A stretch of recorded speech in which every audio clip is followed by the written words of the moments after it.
Happy midweek po sa lahat. Kumusta na ang inyong kalahating sanlinggo? Kumusta na ang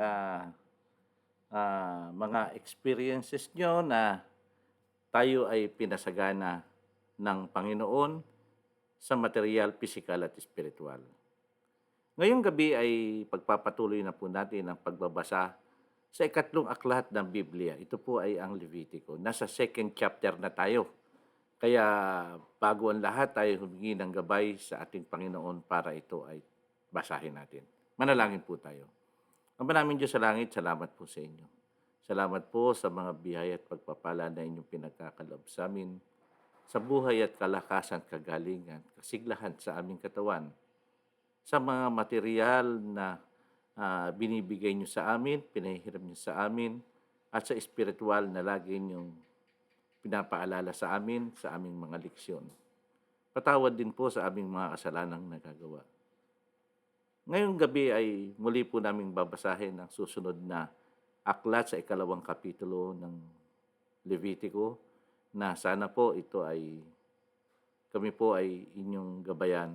Samahan nawa kami ng banal na Espiritu upang ito po ay maunawaan namin. Salamat po sa pakikinig yung palagi sa aming mga panalangin. Gayon din po ay sinasama na rin po namin sa dalangin ang aming mga kapatiran sa buong Seventh-day Adventist at ang mga taong makikinig at manonood sa gabing ito. Salamat po sa inyo at ang lahat po hinihiling namin sa pangalan po namin Panginoong Jesus. Amen.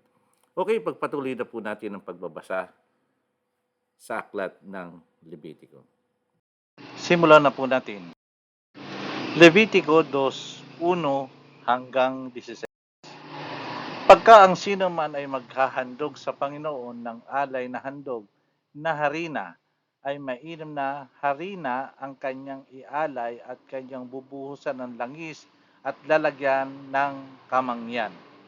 At dadalhin niya sa mga saserdote na mga anak ni Aaron at sila'y kukuha ng isang dakot na mainam na harina at ng langis, 10 ng buong kamangyan niyon at susunugin ng saserdote sa ibabaw ng dambana na pinakaalaala na isang handog nga na pinaraan sa apoy na pinakamasarap na amoy sa Panginoon. At ang kalabisan na sa handog na harina ay mapapasa kay Aaron at sa kanyang mga anak. Kabanal-banalang bagay nga sa mga handog sa Panginoon na pinaraan sa apoy.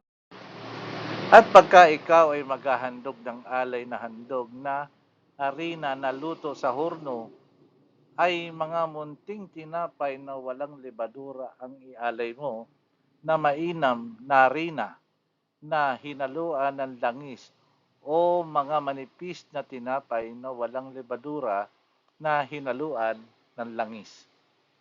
At kung ang iyong alay ay handog na harina na luto sa kawali, ay mainam na harina ang ialay mo na walang lebadura na hinaluan ng langis. Iyong pagpuputol-putulin at bubuhusan mo ng langis, isang handog na harina. At kung ang iyong alay ay handog na harina na luto sa kawaling bakal, ay yari sa mainam na harina na may langis ang ialay mo. At dadalhin mo sa Panginoon ang handog na harina na yari sa bagay na ito at ihaharap si saserdote at dadalhin niya sa dambana. At kukuha ang saserdote ng handog na harina na ipaalala rin niyaon at susunugin sa ibabaw ng dambana handog ng pinaraan sa apoy, ang pinakamasarap na amoy sa Panginoon. At ang kalabisan sa handog na harina ay mapapasa kay Aaron at sa kanyang mga anak. Kabanal-banalang bagay nga sa mga handog sa Panginoon na pinaraan sa apoy. Walang handog na harina na ihahandog kayo sa Panginoon na magkakalebadura, sapagkat huwag kayong magsusunog ng anumang lebadura ni ng anumang pulot na pinakahandog sa Panginoon na pinaraan sa apoy bilang pinakaalay na mga pangunahing bunga, ihahandog nyo sa Panginoon. Ngunit hindi sasampa sa dambada na parang masarap na amoy. At titimplahan mo ng asin ang lahat ng alay na iyong handog na harina, ni huwag mong titiising magkulang sa iyong handog na harina ng asin ng tinatipan ng iyong Diyos. Lahat ng alay mo'y ihahandog mong may asin. At kung maghahandog ka sa Panginoon ng handog na harina na pangunang bunga, ay ihahandog mong pinakahandog na harina ng iyong pangunang bunga ay sinangag sa apoy, mga murang butil na pinipi at bubuhusan mo ng langis yaon at lalagyan mo sa ibabaw ng kamangyan yaon nga'y handog na harina at susunugin ng saserdote na nakaaalala niyaon ang bahagi ng butil na pinipi at ang bahagi ng langis pati ang buong kamangyan niyon handog nga sa Panginoon na pinaraan sa apoy. Kung atin po mapapansin ang nakasaad dito sa aklat ng Levitico, ay ito ay instruction naman po kung paano ang paghahandog. Kung paano ang nararapat at kaaya-aya sa paningin ng Panginoon. Hindi basta-basta makapaghandog na lang. Siya po ay nagbigay ng instruction at kung sino ang gaganap sa paghahandog. Gayun din po sa ating pagsisimba. Pag tayo pupunta sa bahay-sambahan upang sumamba sa kanyang pangalan, sa kanyang presensya, ay kailangan tayo po ay nasa ayos din kalagayan.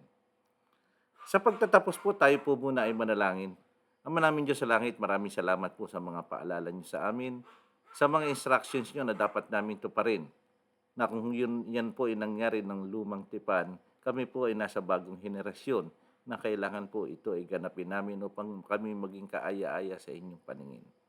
Salamat po sa inyo. Maraming salamat po. Dinadalangin po sa inyo ang kalahati pansanlinggo na darating na kami po inyong pakigabayan at patnubayan pagpalain.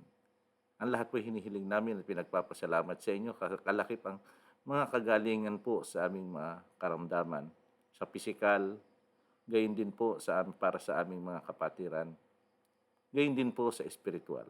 Salamat po sa inyo at ang lahat po hinihiling namin sa pangalan po ng Panginoong Hesus. Amen. Okay, maraming salamat po. Pakisamahan niyo po muli ako sa darating na Biyernes, sa makalawa, sa pagbabasa sa ikatlong aklat naman ng Levitico. Maraming salamat po at happy midweek sa lahat.